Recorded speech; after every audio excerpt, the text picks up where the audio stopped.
ಆತ್ಮೀಯ ಬಂಧುಗಳೇ, ಹೇಗಿದ್ದೀರಾ ಎಲ್ಲರೂ? ಸ್ನೇಹಿತರೆ, ನೀವಾಗಲೇ ಸಿನಿಮಾ ಇಂಡಸ್ಟ್ರಿ ಬಗ್ಗೆ ನೋಡ್ತಾ ಇದ್ದೀರಾ. ಒಬ್ಬ ನಟರ ಮಗ ಯಾರೇ ಆಗಲಿ ಸಿನಿಮಾ ಇಂಡಸ್ಟ್ರಿಯಲ್ಲಿ ನೆಕ್ಸ್ಟು ನಟರೇ ಆಗ್ತಕ್ಕಂಥದ್ದು. ಕೆಲವರು ನಿರ್ದೇಶಕರಾಗ್ತಾರೆ, ಕೆಲವರಂತೂ ಸೈಡ್ ಆ್ಯಕ್ಟರ್ ಆಗ್ತಾರೆ, ಕೆಲವರಂತೂ ವಯಸ್ಸಿನ ಪಾತ್ರಗಳಂತೂ ಮಾಡ್ತಕ್ಕಂಥದ್ದು ಕಾಮನ್ ಇದ್ದೇ ಇದೆ. ಇನ್ನು ಕೆಲವರು ಮಕ್ಕಳು ಪಾತ್ರದಿಂದ ಕೂಡ ಬಂದಿರ್ತಾರೆ. ಈಗ ನೋಡಿ, ಓಂ ಪ್ರಕಾಶ್ ರವರ ಮಗಳು ಈಗ ಶ್ರಾವ್ಯ ಅಂತ ನೀವು ಕೇಳಿರ್ಬೋದು. ಎಷ್ಟೋ ಜನ ನೋಡಿರಲ್ಲ, ಎಷ್ಟೋ ಜನ ನೋಡಿರ್ತೀರ. ನೋಡಿ, ಕಟ್ಟೆ ಅನ್ನೋ ಒಂದು ಸಿನಿಮಾ ಮೇಲೆ ಈಗ ಓಂ ಪ್ರಕಾಶ್ ರವರ ಮಗಳು ಸಿನಿಮಾಗೆ ಎಂಟ್ರಿ ಕೊಡ್ತಾ ಇದ್ದಾರೆ. ಬಟ್ ಆದರೂ ಕೂಡ ಇದೊಂದು ಹಿಸ್ಟ್ರಿ ಏನು ಅಂದ್ಕೊಂಡು ಸ್ವಲ್ಪ ತಿಳ್ಕೊಳ್ಳೋಣ. ಅದಕ್ಕೂ ಮೊದಲು ನಮ್ಮ ಚಾನಲ್ ಫಸ್ಟ್ ಟೈಮ್ ನೋಡ್ತಾ ಇದ್ದರೆ ದಯವಿಟ್ಟು ಸಬ್ಸ್ಕ್ರೈಬ್ ಮಾಡ್ಕೊಂಡು ನೋಡಿ. ಹೀಗೆ ನೋಡೋದ್ರಿಂದ ಸದಾ ಹೀಗೆ ನಿಮ್ಮ ಬೆಂಬಲ ಹೀಗೆ ಇರುತ್ತೆ ಅನ್ಕೋತೀವಿ. ನೋಡಿ, ಈಗ ಎಲ್ಲ ಆಲ್ಮೋಸ್ಟ್ ಸಿನಿಮಾ ಇಂಡಸ್ಟ್ರಿಯರ ಮಕ್ಕಳು ನೀವು ನೋಡ್ತಾ ಇರ್ತೀರ. ಹಿಂದಿನಿಂದನೂ ಸುಮಾರು ಒಂದು 40ರಿಂದ 50 ವರ್ಷದ ಕಾಲದಿಂದಲೂ ನೋಡಿದ್ದೀರಾ. ಈಗ ಅಣ್ಣವ್ರ ಮಗ ಶಿವಣ್ಣ ಕೂಡ ಹೀರೋನೇ ಆಗಿಬಿಟ್ರು. ಪುನೀತ್ ರಾಜ್ಕುಮಾರ್ ಅಪ್ಪು ಸರ್ ಕೂಡ ಹೀರೋನೇ ಆಗಿದ್ದು ನಾವು ನೋಡ್ಬೋದು. ಅದೇ ರೀತಿ ಈಗ ನೋಡಿ, ದರ್ಶನ್ ಸರ್ ಮಗ ಕೂಡ ವಿನೀಶ್ ಕೂಡ ಹೀರೋ ಆಗ್ತಾರಂತೆ. ಉಪೇಂದ್ರ ಅವ್ರ ಮಗ ಆಯುಷ್ ಉಪೇಂದ್ರ ಕೂಡ ಹೀರೋ ಆಗ್ತಾರಂತೆ. ಇದೇ ರೀತಿ ನಾವು ಸಿನಿಮಾದಲ್ಲಿ ನೋಡ್ತಾ ಇರ್ತೀವಿ. ಅದೇ ರೀತಿ ಈಗ ಶ್ರಾವ್ಯ ಅಂತ ಕೂಡ ಓಂ ಪ್ರಕಾಶ್ ರಾವ್ ಮಗಳು ಸ್ವತಃ ಏನಂತ ಹೇಳ್ಕೊಳ್ತಾ ಇದ್ದಾರೆ ಅಂತಂದ್ರೆ, ನೋಡಿ, ಯಾವತ್ತೋ ಏನೋ ಆಗಬೇಕಾಗಿತ್ತು. ಇದು ಒಂದು ಹೆಸರಾಂತ ನಿರ್ದೇಶಕ ಓಂ ಪ್ರಕಾಶ್ ರಾವ್ ಮಗಳು ಈಗ ಕಟ್ಟೆ ಅನ್ನೋ ಚಿತ್ರದ ನಾಯಕಿಯಾಗಿ ಬರ್ತಾ ಇದ್ದಾರಂತೆ. ಲೂಸ್ಗಳು ಹಾಗೂ ರೋಸ್ ಅನ್ನೋ ಒಂದು ನಂತರ ಶ್ರಾವ್ಯ ಅವರು ಈಗ 26ಕ್ಕೂ ಹೆಚ್ಚು ಚಿತ್ರಗಳಿಗೆ ನಿರ್ದೇಶನ ಮಾಡಿ ಜನಪ್ರಿಯತೆಯನ್ನು ಪಡೆದಿರ್ತಕ್ಕಂಥ ಅಪ್ಪನ ಸಿನಿಮಾದಲ್ಲೇ ಈಗ ನಮ್ಮ ಓಂ ಪ್ರಕಾಶ್ ರಾವ್ 26ಕ್ಕೂ ಹೆಚ್ಚು ಸಿನಿಮಾ ಮಾಡಿರ್ತಕ್ಕಂಥದ್ದು ಹೆಚ್ಚು ಮಾಡಿದ್ದಾರೆ. ಅಪ್ಪನ ಸಿನಿಮಾ ಇದೇನು ಬರ್ತಾ ಇದೆ ಕಟ್ಟೆ ಅಂತಕ್ಕಂಥದ್ದು, ಆ ಸಿನಿಮಾದಲ್ಲೇ ಚಂದನ್ ಅವರು ನಟನಾಗಿ ಅಭಿನಯಿಸ್ತಾರಂತೆ. ಆ ಸಿನಿಮಾದಲ್ಲಿ ಈಗ ಕಾಣಿಸ್ಕೊತಾ ಇದ್ದೀನಿ ಅಂತ ಹೇಳ್ಕೊಂಡಿದ್ದಾರೆ. ಆದರೂ ಕೂಡ ಅಣಜಿ ನಾಗರಾಜ್ ಅರ್ಪಿಸುವ ರೇಣುಕಾ ಮೂವಿ ಮೇಕರ್ಸ್ ಅಡಿಯಲ್ಲಿ ಈ ಉಮೇಶ್ ರೆಡ್ಡಿ AM ಅವರು ಒಂದು ನಿರ್ಮಾಣ ಮಾಡ್ತಿರ್ತಕ್ಕಂಥ ಕಟ್ಟೆ ಸಿನಿಮಾಕ್ಕೆ ನಿರ್ದೇಶಕ ಓಂ ಪ್ರಕಾಶ್ ರಾವ್ ಕೂಡ ಚಿತ್ರಕಥೆಯನ್ನು ಕೊಟ್ಟಿದ್ದಾರೆ ಅಷ್ಟೇ. ಅಂದರೆ ಕಟ್ಟೆ ಚಿತ್ರದ ನಿರ್ದೇಶಕರೇ ಬೇರೆ ಆಗಿರ್ತಾರೆ. ಚಿತ್ರಕಥೆಯನ್ನು ಮಾತ್ರ, ಕತೆ ಸ್ಟೋರಿಯನ್ನು ಮಾತ್ರ ಕೊಟ್ಟಿರ್ತಾರೆ.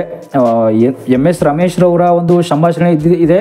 ಲಕ್ಷ್ಮಣ್ ರೆಡ್ಡಿ ಅವರ ಒಂದು ಎಡಿಟಿಂಗ್ ಸಂಕಲನ ಕೂಡ ಇದೆ. ಕಲೆ ಹಾಗೂ ತ್ರಿಭುವನ್ ಅವರ ಒಂದು ನೃತ್ಯ ಅಂದರೆ ಡ್ಯಾನ್ಸಿಂಗ್ ಆಗ್ಬೋದು, ಕಲೆ ಆಗ್ಬೋದು, ಇದೆಲ್ಲ ನಿರ್ದೇಶನ ಮೂಡಿ ಬರ್ತಾ ಇದೆ ಅಂತ ಕೂಡ ಕೇಳಲಾಗ್ತಾ ಇದೆ.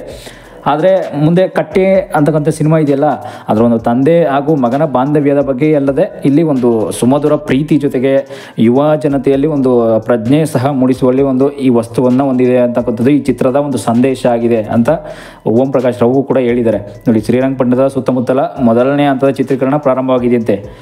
ಶ್ರೀರಂಗಪಟ್ಟಣದಲ್ಲಂತೂ ನೀವು ನೋಡ್ತಾ ಇರ್ತೀರಾ, ಅಲ್ಲಂತೂ ಸಾವಿರಾರು ಒಂದು ಶೂಟಿಂಗ್ ಆಗಿದೆ. ಅಲ್ಲಿ ಸಾವಿರಾರು ಅಂತಲ್ಲ, ಎಷ್ಟು ಲಕ್ಷ ಅಂತಲೇ ಹೇಳೋಕ್ಕಾಗಲ್ಲ. ಯಾಕೆಂದರೆ ಸಾವಿರಾರು ಸಿನಿಮಾಗಳ ಶೂಟಿಂಗ್ ಆಗಿದೆ. ಸೀನ್ಗಳಂತೂ ಲಕ್ಷ ಆಗಿಬಿಟ್ಟಿದೆ ಬಿಡಿ. ಶ್ರೀರಂಗಪಟ್ಟಣ ಮೈಸೂರಲ್ಲಂತೂ ನೀವು ಹೇಳೋಕ್ಕೆ ಆಗಲ್ಲ. ಶ್ರೀರಂಗಪಟ್ಟಣ ಮೈಸೂರಲ್ಲಂತೂ ನಮ್ಮ ಲಲಿತಾ ಮಹಲ್ ಅಂತ ಏನು ಕರಿತೀವಿ ಶ್ರೀರಂಗಪಟ್ಟಣದಲ್ಲಿ, ಅಲ್ಲಂತೂ ಕೆಲವೊಂದು ಹೋಟೆಲ್ ಸೀನ್ಗಳಾಗೋದು, ಕೆಲವೊಂದು ಅರಮನೆ ಸೀನ್ಗಳೆಲ್ಲ ಅಲ್ಲೇ ನಡೆಯುತ್ತಕ್ಕಂಥದ್ದು ಲಲಿತಾ ಮಹಲಲ್ಲೇ. ಅದರಲ್ಲೂ ಶ್ರೀರಂಗಪಟ್ಟಣದ ಕೆಲವೊಂದು ನದಿ ಇದೆಯಲ್ಲ, ಕಾವೇರಿ ನದಿಯ ದಡದಲ್ಲಿ ಇನ್ನು ಎಷ್ಟೆಷ್ಟೋ ಸೀನ್ಗಳೆಲ್ಲ ನೀವು ನೋಡ್ತಾ ಇರ್ತಕ್ಕಂಥದ್ದು. ಇದೆಲ್ಲ ತುಂಬ ವಿಷ್ಣುದಾದ ಅಣ್ಣವ್ರ ಸಿನಿಮಾಗಳೆಲ್ಲ ಹಿಂದೆ ಎಲ್ಲ ನೋಡಿರ್ತೀರ. ಕೆಲವು ಫ್ಯಾಕ್ಟ್ರಿ ಸಿನಿಮಾಗಳೆಲ್ಲ ಹಿಂದೆ ನೋಡಿದ್ದೀರಾ. ಅದೆಲ್ಲ ಮೈಸೂರಲ್ಲೇ ಆಗಿರ್ತಕ್ಕಂಥದ್ದು. ಸ್ವತಃ ಮೈಸೂರಲ್ಲಂತೂ ತುಂಬ ಸಿನಿಮಾಗಳಾಗಿದೆ. ಕೆಲವೊಂದು ಬೀದಿಗಳಲ್ಲಾಗಿದೆ. ಕೆಲವೊಂದು ಫ್ಯಾಕ್ಟ್ರಿ ಕಂಪನಿಗಳಲ್ಲೂ ಕೂಡ ಮೈಸೂರಲ್ಲಾಗಿದೆ. ಅದು ಬಿಟ್ಟರೆ ಇನ್ನು ಕೆಲವೊಂದು ನೀವು ನೋಡ್ತಾ ಇರ್ತಕ್ಕಂಥದ್ದು ಬೆಂಗಳೂರಿನ ಶ್ರೀರಂಗಪಟ್ಟಣ ಅಂತೂ ತುಂಬ ಫೇಮಸ್ಸು. ಅಲ್ಲಿ ಇರ್ತಕ್ಕಂಥ ಒಂದು ಮಹದೇವಪುರ ಅಂತಕ್ಕಂಥ ಒಂದು ಗ್ರಾಮ ಬರುತ್ತೆ. ಆ ಗ್ರಾಮದಲ್ಲಂತೂ ತುಂಬ ಫೇಮಸ್ಸು ಸಿನಿಮಾಗೆ. ಅಲ್ಲಿ ಹಳ್ಳಿಮೇಷ್ಟ್ರು ಸಿನಿಮಾ ಅಂತಲ್ಲ, ರವಿಚಂದ್ರನ್ ಅವರು ಸಾಕಷ್ಟು ಸಿನಿಮಾ ಅಲ್ಲೇ ಆಗಿರ್ತಕ್ಕಂಥದ್ದು. ಎಷ್ಟೋ ಸಿನಿಮಾಗಳೆಲ್ಲ ಅಲ್ಲಿ ಹೊಲ ಗದ್ದೆಗಳಲ್ಲಿ, ಕೆಲವು ನೀವು ಮಹದೇವಪುರ ಸುತ್ತಮುತ್ತಲಿನ ಆ ಕಡೆ ಹೋದರೆ ನಾನು ಇಂಟರ್ವ್ಯೂ ಮಾಡಿದ್ರೆ ತಿಳಿಸ್ಕೊಡೋಕೆ ಟ್ರೈ ಮಾಡ್ತೀನಿ. ಹೇಗೆಲ್ಲ ಯಾವ್ಯಾವ ಸಿನಿಮಾವನ್ನು ಮಾಡ್ತಿದ್ರು, ಯಾವ್ಯಾವ ರೀತಿ ಸಿನಿಮಾಗಳನ್ನ ಶೂಟಿಂಗನ್ನು ಇಲ್ಲಿ ಎಷ್ಟು ಒಂದು ದಿನ ಬಂದು ಇಲ್ಲೇ ಇದ್ಕೊಂಡು ಅಲ್ಲೇ ಊಟ ಮಾಡಿಕೊಂಡು ಯಾವ ರೀತಿ ಸಿನಿಮಾಗಳನ್ನ ಮಾಡಿ ಹೋಗ್ತಿದ್ರು ಅನ್ನೋದನ್ನ ತಿಳಿಸ್ಕೊಡ್ತೀನಿ ನೆಕ್ಸ್ಟ್ ವಿಡಿಯೋದಲ್ಲಿ. ಸದ್ಯಕ್ಕಂತೂ ಈಗ ಮೊದಲನೇ ಹಂತದ ಚಿತ್ರೀಕರಣ ಶ್ರೀರಂಗಪಟ್ಟಣದಲ್ಲಿ ಪ್ರಾರಂಭ ಆಗಿದೆ. ಎರಡನೇ ಹಂತದ ಚಿತ್ರೀಕರಣ ಈಗ ಬೆಂಗಳೂರಲ್ಲಿ ಪ್ರಾರಂಭ ಆಗ್ತಾ ಇದೆ ಅಂತ ಕೂಡ ಹೇಳಲಾಗಿದೆ. ಚಂದನ್ ಅವ್ರ ಜೊತೆಗೆ ಶ್ರಾವ್ಯ ಅಲ್ಲದೆ ಒಂದು ಪಾತ್ರ ವರ್ಗದಲ್ಲಿ ನಾಗಶೇಖರ್, ರುಕ್ಸಾ, ಓಂ ಪ್ರಕಾಶ್ ರಾವ್, ಶ್ರೀನಿವಾಸ ಮೂರ್ತಿ, ಅವಿನಾಶ್, ಸತ್ಯಜಿತ್, ಲಕ್ಷ್ಮಣ್ ಮತ್ತು ಇನ್ನಿತರ ಒಂದು ಕೆಲವರೆಲ್ಲ ಇದ್ದಾರೆ ಅಂತ ಕೂಡ ಒಂದು ಕೇಳಿಬಂತು. ಬಟ್ ಈಗ ಸತ್ಯಜಿತ್ ಅನ್ನೋರು ನಮ್ಮ ಜೊತೆ ಇಲ್ಲ, ಅವ್ರು ತೀರೋಗಿದ್ದಾರೆ ಅನಿಸುತ್ತೆ. ಬಟ್ ನೋಡೋಣ ಮುಂದೆ ಯಾರ್ಯಾರು ಅವ್ರ ಪಾತ್ರ ಬೇರೆ ಇನ್ಯಾರಿಗೂ ಹೋಗುತ್ತೆ. ಅದರಲ್ಲೂ ಕೂಡ ನೋಡಿ, ಹೊಸ ಕಲಾವಿದರಂತೂ ನಮ್ಮ ಕನ್ನಡ ಇಂಡಸ್ಟ್ರಿಗೆ ಬೇಕೇ ಬೇಕು. ಕನ್ನಡ ಇಂಡಸ್ಟ್ರಿಯಲ್ಲಿ ನೀವು ನೋಡ್ತಾ ಇರ್ತೀರ, ಹೊಸ ಕಲಾವಿದರು ಸಿನಿಮಾದವರ ಮಕ್ಕಳೇ ಕೂಡ ಬರ್ತಾ ಇರ್ತಾರೆ. ಸಿನಿಮಾದವರ ಮಕ್ಕಳಾಗಿರೋದ್ರಿಂದ ಅವರು ಕೂಡ ಅವರ ತಂದೆಯವರು ಕೂಡ ಹೇಳ್ಕೊಟ್ಟಿರ್ತಾರೆ ಸಿನಿಮಾದಲ್ಲಿ ನಾವು ಹೇಗೆ ಪಾರ್ಟ್ ಮಾಡಬೇಕು, ಯಾವ ರೀತಿ ಮಾಡಬೇಕು ಅನ್ನೋದನ್ನು ತಂದೆ ತಾತನ ಮುತ್ತಾತನ ಕಾಲದಿಂದನೂ ಕೂಡ ಹೇಳ್ಕೊಟ್ಟಿರ್ತಾರೆ. ಮತ್ತು ನಟನೆ ಮಾತ್ರ ಅಲ್ಲ, ಸಿನಿಮಾ ಇಂಡಸ್ಟ್ರಿಯಲ್ಲಿ ಅಭಿಮಾನಿಗಳ ಹತ್ರ ಯಾವ ರೀತಿ ನಡ್ಕೊಬೇಕು ಅನ್ನೋದು ಕೂಡ ಹೇಳ್ಕೊಟ್ಟಿರ್ತಾರೆ. ಬಟ್ ಇದು ಆಗಲ್ಲ. ಎಷ್ಟೋ ಜನ ಹೊಸ ಕಲಾವಿದರು ಬರ್ತಾರೆ ನೋಡಿ, ಹೊಸ ಕಲಾವಿದರಿಗಂತೂ ನಟನೆ ಬಗ್ಗೆ ಅಷ್ಟು ಐಡಿಯಾ ಇರಲ್ಲ. ಹೆಚ್ಚು ಅವ್ರಿಗೆ ಒಂದು ಕಲೆ, ಡ್ಯಾನ್ಸು, ಸಾಹಿತ್ಯ, ನೃತ್ಯದ ಬಗ್ಗೆ ಏನು ಗೊತ್ತಿರಲ್ಲ. ಆದರೂ ಕೂಡ ಸಿನಿಮಾ ಇಂಡಸ್ಟ್ರಿಗೆ ಆಗಮನ ಮಾಡ್ತಾರೆ. ಸಿನಿಮಾ ಇಂಡಸ್ಟ್ರಿಗೆ ಬಂದು ಎಷ್ಟೆಷ್ಟೋ ದುಡ್ಡನ್ನು ಕೂಡ ಬಿಡೋದನ್ನ ನಾವು ನೋಡ್ಬೋದು. ಕಳ್ಕೊಂಡಿದ್ದಾರೆ ಎಷ್ಟೋ ಜನ ಹಿಟ್ ಆಗ್ತಾರೆ, ಎಷ್ಟೋ ಜನ ಫೇಲ್ ಆಗ್ತಾರೆ, ಫ್ಲಾಪ್ ಆಗ್ತಾರೆ, ನಾವು ನೋಡ್ಬೋದು. ಆದರೂ ಕೂಡ ಓಂ ಪ್ರಕಾಶ್ ರಾವ್ ಮಗಳು ಕೂಡ ಸಿನಿಮಾ ಇಂಡಸ್ಟ್ರಿಗೆ ಕಾಲಿಡೋದು ಹೊಸ ವಿಚಾರ ಏನಲ್ಲ. ಯಾಕೆಂದರೆ ಅವ್ರು ಸ್ವತಃ ನಿರ್ದೇಶಕರ ಮಗಳಾಗಿರೋದ್ರಿಂದ ಕಾಲಿಡ್ತಾ ಇದ್ದಾರೆ, ಏನಿಲ್ಲ.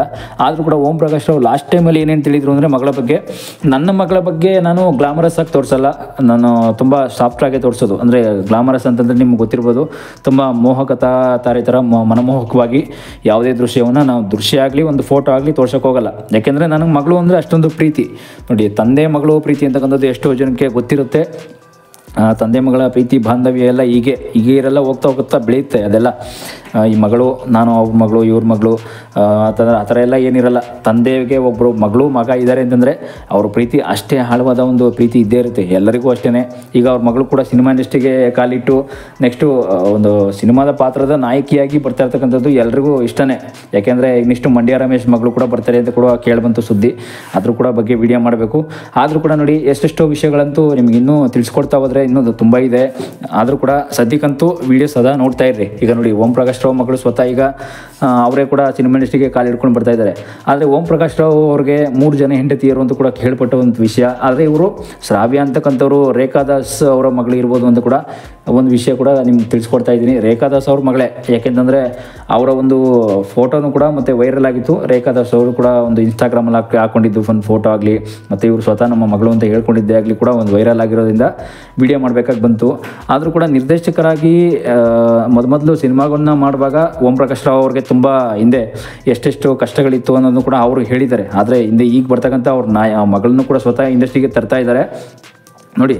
ಯಾಕೆಂತಂದರೆ ಸಿನಿಮಾ ಅಂದರೆ ಎಷ್ಟೋ ಜನ ಈಗ ಮೋಸ ಹೋಗೋದನ್ನ ನಾವು ನೋಡ್ತಾ ಇರ್ಬೋದಲ್ಲ, ಅದೇ ರೀತಿ ಒಬ್ಬ ನಟನ ಜೊತೆ ನಟಿನೂ ಕೂಡ ಈಗ ಒಂದು ಚಿತ್ರೀಕರಣದಲ್ಲಿ ಭಾಗವಹಿಸ್ತಾ ಇದ್ದಾರೆ. ಎಲ್ಲರೂ ಕೂಡ ಒಂದು ಖುಷಿ ವಿಚಾರನೇ ಇದು. ನೀವು ನೋಡ್ಬೋದು, ಸಿನಿಮಾ ಅಂತಂದರೆ ಶೂಟಿಂಗ್ ಅಂದರೆ ಎಷ್ಟೋ ಜನ ನಮ್ಮ ಬೆಂಗಳೂರಲ್ಲಿ ನಡೆಯಲ್ಲ, ಬೇರೆ ಎಲ್ಲೋ ಹೊರದೇಶಗಳಿಗೆ ಹೋಗ್ತಾರೆ, ಬೇರೆ ಇನ್ನೆಲ್ಲೋ ಮಾಡ್ತಾ ಇರ್ತಾರೆ ಅನ್ಕೋಬೋದು. ಹಾಗೆಲ್ಲ ಇಲ್ಲ. ಚಿತ್ರೀಕರಣ ಅಂತಕ್ಕಂಥದ್ದು ಇಲ್ಲೇ ಸುತ್ತಮುತ್ತ ನಮ್ಮ ಬೆಂಗಳೂರಿನ ಸರೌಂಡಿಂಗಲ್ಲೇ ನಡೆಯುತ್ತೆ. ಬೆಂಗಳೂರಿನ ಕೆಲವು ಕಂಪನಿಗಳಲ್ಲಿ, ಫ್ಯಾಕ್ಟ್ರಿಗಳಲ್ಲಿ, ಕೆಲವು ಗೋಡನ್ಗಳಲ್ಲಿ ನಡೆಯುತ್ತೆ. ಈ ಕಡೆ ಜಾಲಹಳ್ಳಿ ಕ್ರಾಸ್ ಅಂತ ನಾವು ನೋಡ್ತೀವಿ, ಜಾಲಹಳ್ಳಿ ವಿಲೇಜ್ ಅಂತ. ಆ ಕಡೆ ಅಂತೂ ಇನ್ನೂ ತುಂಬ ದೊಡ್ಡ ಫೇಮಸ್ಸು. ಯಾಕೆಂದರೆ ಶೂಟಿಂಗ್ ಸ್ಥಳದಲ್ಲಿ ನೀವು ಅಂದ್ಕೊಂಡಿರ್ಬೋದು, ಫೇಮಸ್ ಶೂಟಿಂಗ್ ಅಂತಂದರೆ ಒಂದು ಸಾಕ್ಷಿ ಇದೆಯಾ ನಿಮ್ಮ ಹತ್ರ, ಈ ಥರ ಇಲ್ಲೇ ನಡೆಯುತ್ತೆ ಅಂತಕ್ಕಂಥ ಕೇಳ್ಬೋದು. ಸಿನಿಮಾದಲ್ಲಿ ಎಲ್ಲ ಕಡೆ ಸಾಕ್ಷಿ ಅಂತಕ್ಕಂಥದ್ದು ತೋರಿಸ್ಬೇಕು ಅಂದರೆ ಅವ್ರದ್ದೇ ಆದ ಒಂದು ಸಿನಿಮಾ ತೆಗೆದಿರ್ತಕ್ಕಂಥ ಶೂಟಿಂಗ್ ಫೋಟೋಗಳು, ವೀಡಿಯೋಸ್ಗಳನ್ನು ನಿಮಗೆ ತೋರಿಸಿದ್ರೆ ಸದಾ ನಿಮಗೆ ಗೊತ್ತಾಗುತ್ತೆ. ಹೋಗ್ತಾ ಶೂಟಿಂಗ್ ಸ್ಪಾಟ್ಗಳು ಒಂದು ವೀಡಿಯೋಗಳನ್ನೂ ಕೂಡ ನಾನು ಮಾಡೋದಕ್ಕೆ ಟ್ರೈ ಮಾಡ್ತೀನಿ. ಆದರೆ ತಂದೆ ಬಗ್ಗೆ ತುಂಬ ಅಭಿಮಾನ ಇದೆಯೋ ಇಲ್ವೋ ಗೊತ್ತಿಲ್ಲ. ಸ್ವತಃ ಅವರು ಕೂಡ, ಆದರೂ ಕೂಡ ರೇಖಾದಾಸ್ ಅವ್ರ ಮಗಳು ಅಂತಂದರೆ ನೀವು ಅರ್ಥ ಮಾಡ್ಕೋಬೇಕು, ಅವ್ರ ಮೊದಲೇ ಒಂದು ದಾಂಪತ್ಯ ಬಿರುಕು ಡಿವರ್ಸ್ ಆಗಿತ್ತು. ಬಟ್ ಆದರೂ ಕೂಡ ಈಗ ಸಿನಿಮಾದಲ್ಲಿ ದೊಡ್ಡ ಮಟ್ಟದಲ್ಲಿ ಸಕ್ಸಸ್ ಕಾಣಬೇಕು ಅಂತ ಕೂಡ ಬರ್ತಾ ಇದ್ದಾರೆ ಅವ್ರ ಮಕ್ಕಳು. ನೋಡೋಣ ಮುಂದೆ ಏನು ನಡೆಯುತ್ತೆ, ಎಲ್ಲೋಗುತ್ತೆ ಅನ್ನೋದು ವಿಷಯ. ಸಿನಿಮಾ ಇಂಡಸ್ಟ್ರಿ ಬಗ್ಗೆ ಇನ್ನೂ ಸಾಕಷ್ಟು ವಿಚಾರಗಳನ್ನ ತಿಳಿಸ್ತಾ ಹೋಗ್ತೀನಿ. ಇಲ್ಲಿವರೆಗೂ ವಿಡಿಯೋ ನೋಡಿದ್ದಕ್ಕಾಗಿ ಎಲ್ಲರೂ ಕೂಡ ಧನ್ಯವಾದಗಳು. ಥ್ಯಾಂಕ್ಸ್.